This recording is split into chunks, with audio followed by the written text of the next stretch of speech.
There is a particular kind of silence that fills a house when a child doesn't trust it yet.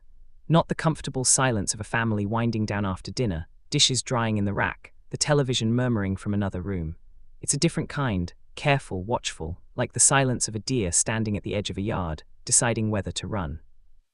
That was the silence Marcus brought into our home on a Thursday evening in late October, and I recognized it the moment he stepped through our front door carrying a black garbage bag with everything he owned stuffed inside it. My wife Dana and I had been fostering for 7 years by then.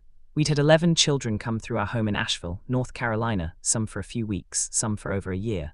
We'd said goodbye to kids who'd become part of our rhythm, our inside jokes, our weekend grocery runs. We'd stood in court hallways and cried when reunifications didn't hold.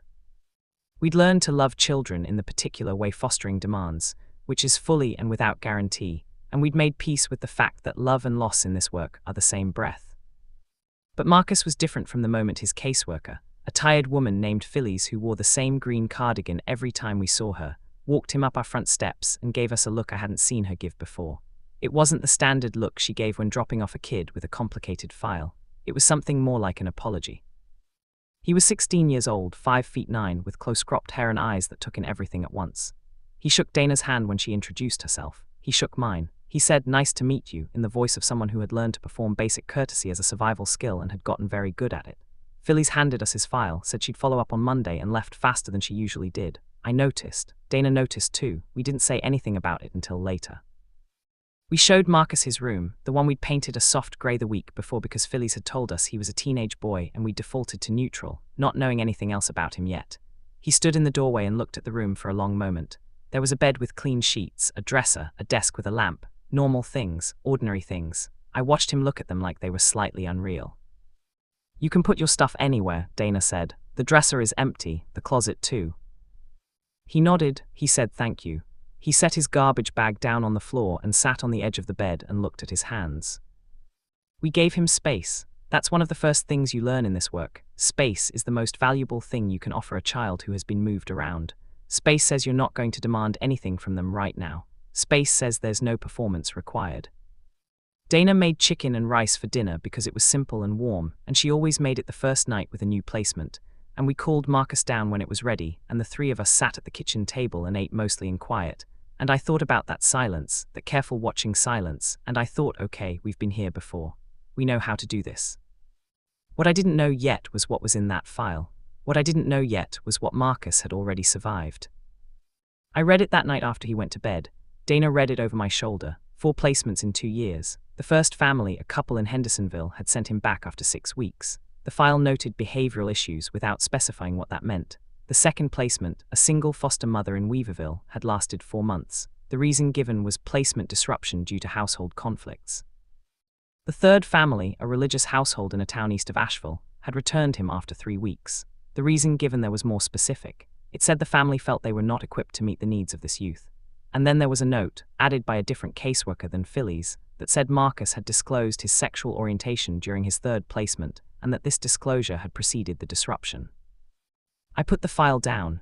Dana and I looked at each other across the kitchen table, and neither of us spoke for a moment. "They sent him back because he's gay," she said. I didn't answer because she wasn't asking me a question. She was just saying it out loud so it could be real in the room with us, so we could both look at it clearly. 4 families, returned 4 times. A 16-year-old boy who had been handed a garbage bag and moved to a new house more times than most adults move in a decade, and at least one of those times, maybe more, it was because of who he was. I thought about him upstairs. I thought about what it does to a person to be sent back. Not once, 4 times. I thought about the way he'd shaken our hands with that practiced courtesy, the way he'd looked at the ordinary room like it was something he was afraid to believe in. I thought, this kid has learned not to believe in rooms. He's learned not to believe in families. And honestly, given everything in that file, he had been given excellent reasons to learn exactly that. Dana reached across the table and put her hand over mine. "We're not sending him back," she said. "No," I said, "we're not." The first 2 weeks were quiet in the way I expected.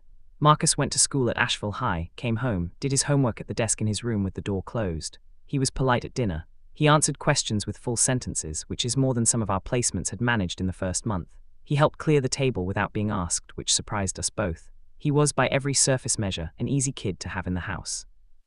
But I watched him. I watched the way he carefully calibrated how much of himself to reveal. I watched him decide, every single day, how much to trust. Dana is better at this than I am. She has a natural warmth that tends to draw kids out faster. But even she said one evening after he'd gone to bed that she felt like she was standing outside a window, and there was someone inside, and the person inside was deciding whether to unlock it. The first crack came about 3 weeks in. It was a Sunday, and I was in the backyard doing something completely mundane, raking leaves, which in our yard in October is essentially a full-time job, and Marcus came outside and stood on the back steps for a while without saying anything. I kept raking. I've learned not to rush toward openings. Eventually, he came down the steps and picked up the second rake that was leaning against the fence and started raking alongside me. We worked for maybe 20 minutes without talking, just the sound of the rakes and the lathes and the occasional car on the street out front. Then he said, "You know about me, right? Like from my file." I kept raking. I didn't make a big moment of it. "We know you've had a hard couple of years in placements," I said. "We know some of those families weren't a good fit." He was quiet for a moment. Did the file say why? I stopped raking then. I leaned on the handle and looked at him directly because he deserved that. "It mentioned you'd come out to one of the families," I said, "and that after that, the placement ended." He nodded slowly. He kept raking. There was something in the precise way he was doing it, like he needed something physical to do with his body while this conversation happened. "Does that bother you," he said, "that I'm gay?" "No," I said. It came out simple and immediate, the way true things do. He glanced at me sideways. "Dana knows too." "Yes. And it doesn't bother her either." "No, Marcus, it doesn't bother either of us." He raked a few more strokes. He didn't say anything else about it that day, but something in the set of his shoulders changed very slightly, and I noticed. The window had unlocked a little. Not opened, just unlocked. That was enough for now. Dana is a pediatric nurse. I teach high school English at a school 20 minutes from our house. We have been together for 19 years, married for 11, ever since North Carolina made it legal, and we drove to the courthouse on a Tuesday morning with Dana's sister and my college roommate as witnesses. We had talked about having children biologically in our 30s, and decided against it for reasons that felt right to us and still do. And when we started fostering, it was because Dana had a kid come through her pediatric ward 3 times in a year, same child, different injuries, different caseworkers. And she came home one night and said she couldn't just keep sending children back out into conditions she had no control over. Fostering was her answer to that helplessness. I had loved her for 14 years by then, and I understood her completely, and I said yes. I tell you all of this because I want you to understand that our home had never been a place where Marcus's identity was a problem. We are 2 women who built a life together in the American South, and we have known from personal and daily experience what it costs to be yourself in spaces that weren't designed with you in mind. Our home was not going to be one of those spaces for him. But knowing that and being able to make Marcus believe it were 2 very different things. And making him believe it turned out to require something I hadn't anticipated. It required time and patience and several specific moments that I didn't engineer and couldn't have planned. The second crack came at Thanksgiving. We had invited Dana's sister Carol and her husband over, and my coworker James and his partner, and the table was full in a way it sometimes was on holidays. Marcus sat at the corner of the table, which I noticed was his habitual position. Corners, edges, places from which you can see everything and have a wall at your back. Old instinct, survival architecture. James's partner is a man named Ben who is one of those people who can make anyone feel immediately comfortable. And somewhere between the cranberry sauce and the pie, he started asking Marcus about school, about what he liked, and Marcus, to my genuine surprise, started talking. He talked about art class. He'd apparently been taking an elective drawing course and was good at it, genuinely good, his teacher had told him. He pulled out his phone and showed Ben a photograph of a charcoal sketch he'd done of the view from the window of his classroom, all rooftops and autumn trees, and it was remarkable.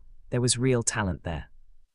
Ben made a fuss about it in a way that was completely authentic and not performative, and I watched Marcus receive the compliment with that same controlled gratitude he applied to everything, but underneath it, I could see underneath it, he was pleased. He was genuinely, privately pleased.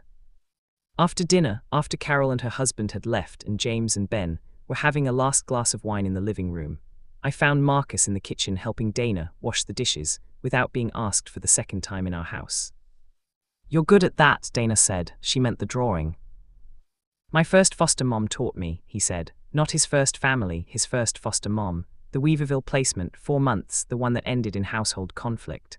She had all these art supplies. She let me use them. He said it carefully, like he was testing whether it was safe to mention a previous home, whether it would make us uncomfortable or competitive or strange. We had learned to not react to those tests with too much warmth or too much neutrality. Just steady, just even. "What was she like?" Dana asked. And he told us. He talked for 20 minutes about this woman, this foster mother in Weaverville who'd apparently been kind and creative and had a house full of plants, and let him draw at her kitchen table every evening. He talked about her with something close to love. And then he said, quietly, she couldn't keep me because she was moving to be closer to her sister. It wasn't about anything I did. I understood then. He had been carrying that distinction, that clarification, for months. He needed us to know that one of the endings hadn't been his fault, that one of them had been circumstance, not rejection. "That makes sense," I said simply. He nodded once sharply, like something had been confirmed. January was when things got harder.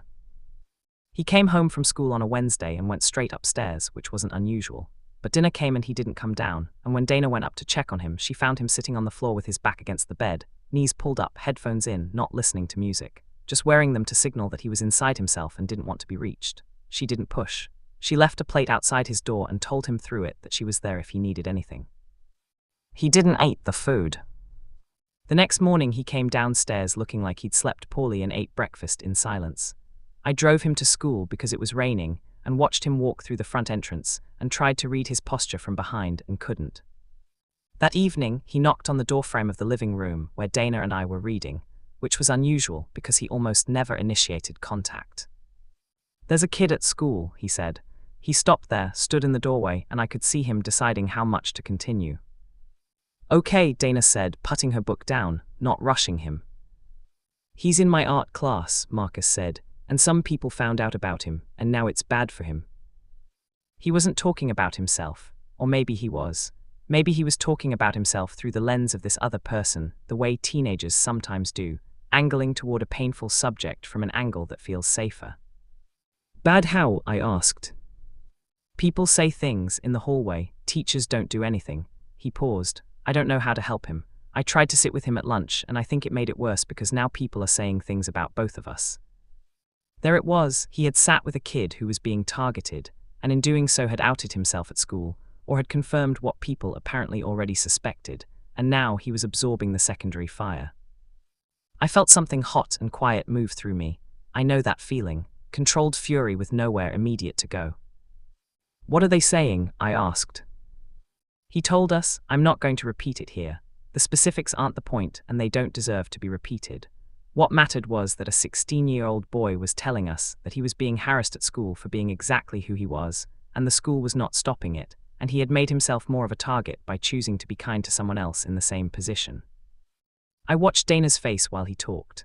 I know her face better than any other face on earth. She was doing exactly what I was doing, feeling that hot, controlled fury, and also feeling something else, something that looked like recognition, and underneath it all, the profound effort of staying calm because Marcus needed calm right now, not reaction. When he finished talking, Dana asked him, "Are you safe at school, physically safe?" "Yeah," he said, "it's just words." Just words. The way he said it told me he'd already worked very hard to minimize this, to categorize it as survivable, which it was, but also to put it in a box so it didn't overwhelm him. He had been putting things in boxes for years. "Words matter," I said. "You don't have to minimize it." He looked at me. Something in his expression shifted, not all the way open, but closer. "I know," he said, and then, "I'm just tired." 16 years old and tired in the way that takes years to accumulate. I knew that kind of tired. Dana reached over and put a hand briefly on his arm, and he didn't pull away. I called the school the next morning. I want to be honest about what happened there because it wasn't clean or immediate. The assistant principal was polite and non-committal. She used phrases like social dynamics and adolescent conflict, and we'll look into it, which are the sounds an institution makes when it wants to acknowledge a problem without committing to solving it. I have been a teacher long enough to know those sounds and to know how to not accept them. I called again 2 days later. This time I used different language. I mentioned the school district's anti-harassment policy specifically. I mentioned that Dana and I were Marcus's foster parents and that he had a caseworker we were going to loop into the situation. I was not rude. I was extremely clear. The assistant principal scheduled a meeting. Dana and I both went. Phyllis came too, which I had asked her to do, and which she agreed to do with a speed that told me she took this seriously. The meeting lasted 45 minutes and resulted in 2 things. a formal harassment complaint against the students who had been making comments, and a conversation with Marcus's art teacher, a young woman who turned out to be a genuine ally and who had apparently already been watching the situation with concern. It wasn't a perfect resolution, these things never are, but it was movement. It was the institution being forced to see what it had been looking away from. When we told Marcus what had happened, he sat quietly for a moment and then said, "You didn't have to do that." "Yes, we did," Dana said. He looked at her, he said, "The family in the third placement, when I told them. They told me it was my fault for telling people." He said it evenly, matter-of-factly, like he was reporting the weather. They said if I kept it private, it wouldn't be a problem. Neither of us said anything for a moment. "That was wrong," I said. "What they told you was wrong. This is not your fault. Being who you are is not a problem that needs to be hidden." He looked at the table, he nodded slowly.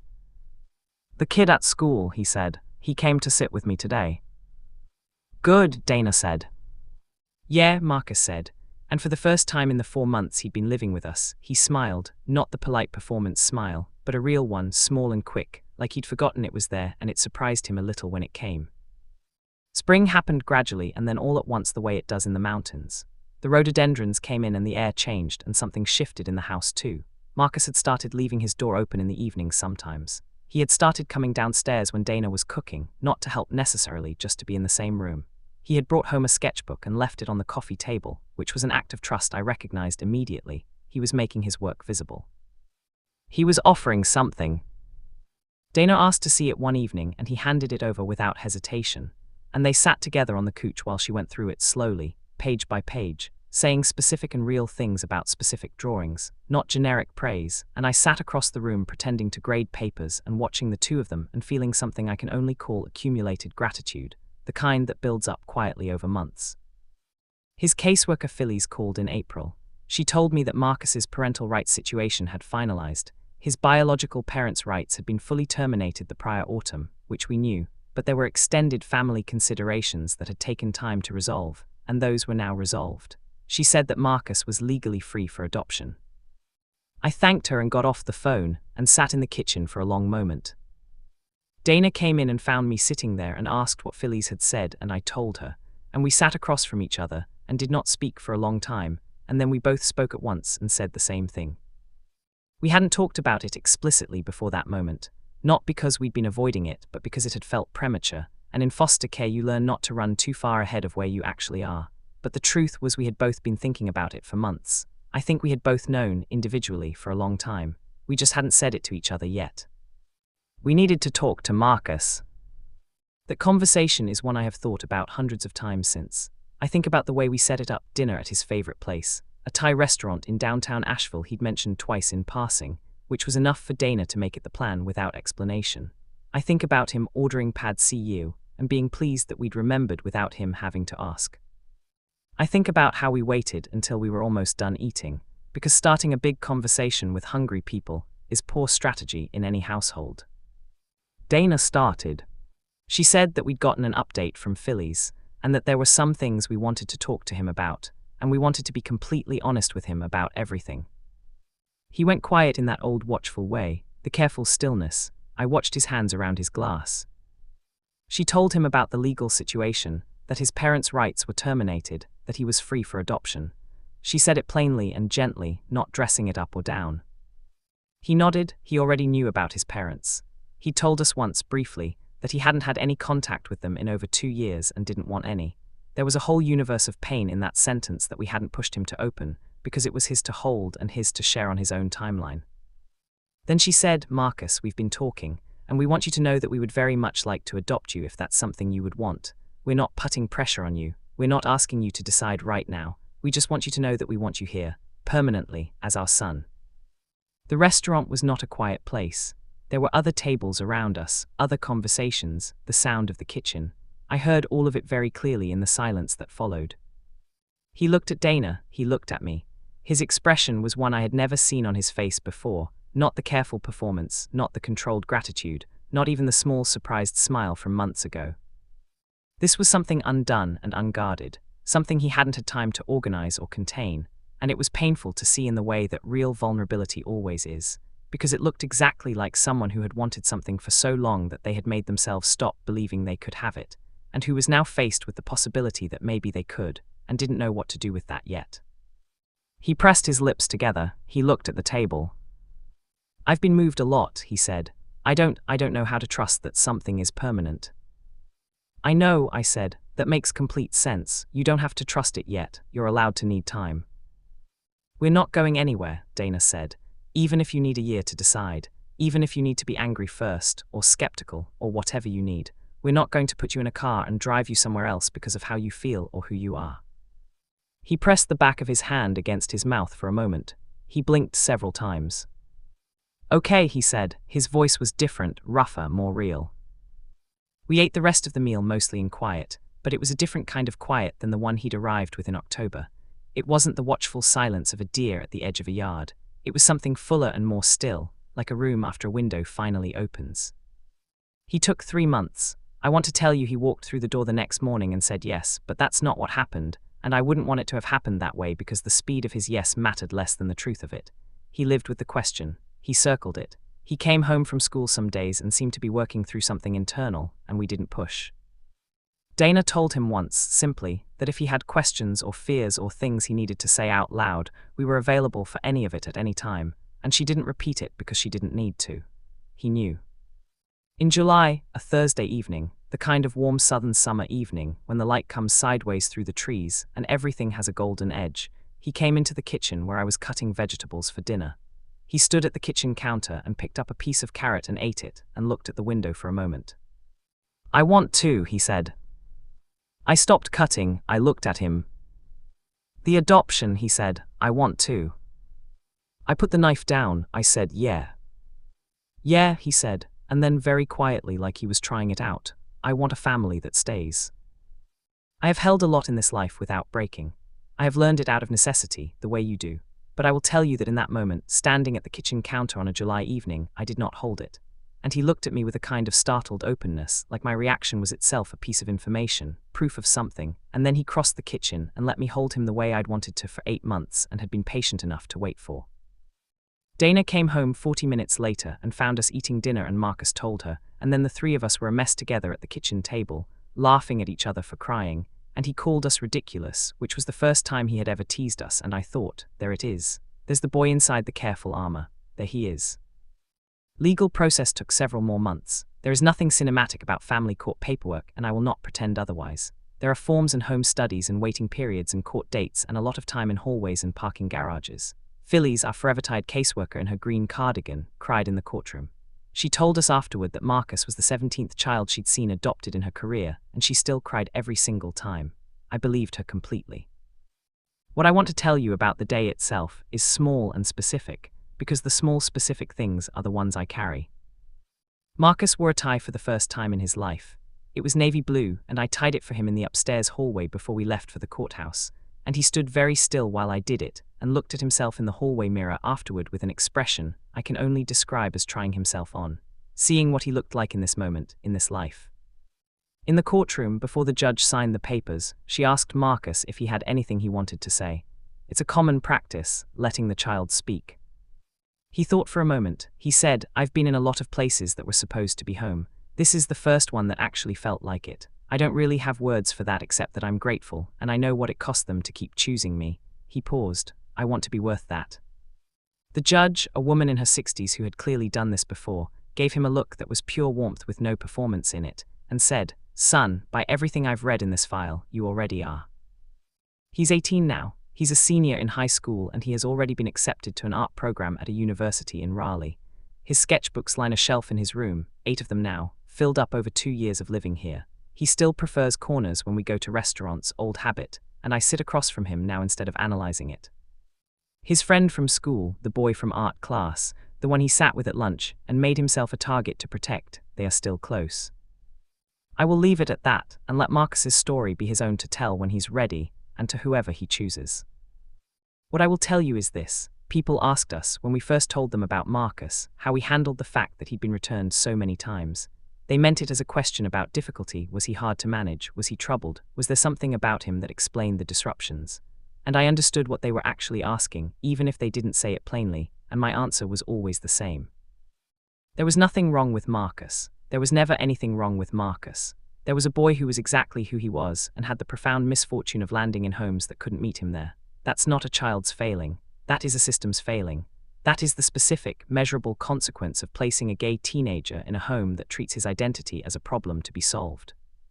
When Phyllis dropped him off with his garbage bag on that October evening, she'd given me a look I called an apology. I think now that I was wrong about that.